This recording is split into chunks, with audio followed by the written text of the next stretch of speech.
آبنائے ہرمز کے قریب آنے والے فوجی بحری جہاز جنگ بندی کی خلاف ورزی ہوں گے۔ آبنائے ہرمز غیر فوجی جہازوں کے لیے کھلا ہے۔ ایرانی پاسداران انقلاب کا کہنا ہے کہ آبنائے ہرمز پر ہمارا کنٹرول ہے۔ فوجی جہاز آبنائے ہرمز کے قریب آئے تو سختی سے نمٹیں گے۔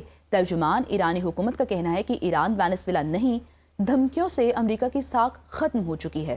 پوری دنیا کہہ رہی ہے ایران ثابت قدم رہا اور جنگ جیت گیا۔ ٹرمپ کے آبنائے ہرمز پر ناکہ بندی کی دھمکی پر اسپیکر ایرانی پارلیمنٹ محمد باقر کالیباف کا طنز، کہا کہ نام نہاد ناکہ بندی کے بعد جلد ہی آپ $4 سے $5 والے پیٹرول کو یاد کریں گے۔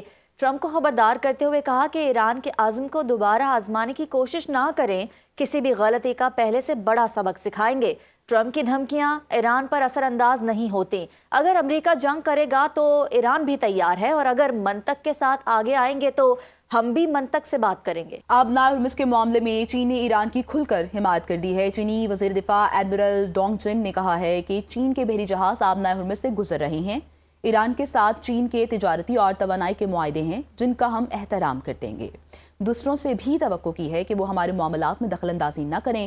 آبنائے ہرمز کو ایران کنٹرول کرتا ہے اور ہمارے لیے کھلا ہے۔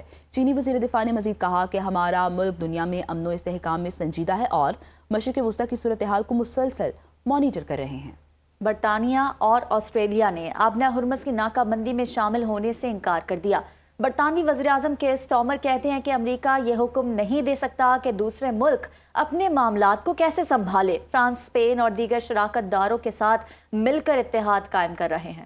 جہاز رانی کی آزادی کے تحفظ کے لیے کام کر رہے ہیں۔ آسٹریلوی وزیر اعظم اینتھنی البنیز نے آبنائے ہرمز کی ناکہ بندی کو امریکہ کا یک طرفہ اقدام قرار دے دیا۔ کہا وہ چاہتے ہیں ایران امریکہ جنگ بندی مذاکرات جاری رہیں، مشرق وسطی میں جانی اور مالی نقصان کو روکا جائے، عالمی تجارت کو دوبارہ شروع ہوتے دیکھنا چاہتے ہیں۔ اور فرانسیسی صدر نے ایکس پر جاری بیان میں مشرق وسطی کے موجودہ تنازع کا فوری اور دیرپا حل تلاش کرنے پر زور دیا ہے۔ ان کا کہنا ہے کہ تنازع کا سفارتی ذرائع کے ذریعے فوری اور پائیدار حل حاصل کرنے کے لیے کوئی کسر نہیں چھوڑنی چاہیے۔ آبنائے ہرمز میں آزاد جہاز رانی کی فوری بحالی اور لبنان کی خود مختاری اور علاقائی سالمیت کے احترام کو بھی اہم قرار دیا۔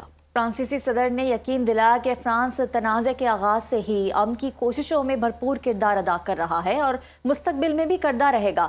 آئندہ چند دنوں میں برطانیہ کے ساتھ مل کر ان ممالک کی کانفرنس بلائی جائے گی جو پرامن کثیر القومی مشن میں حصہ لینے کو تیار ہیں۔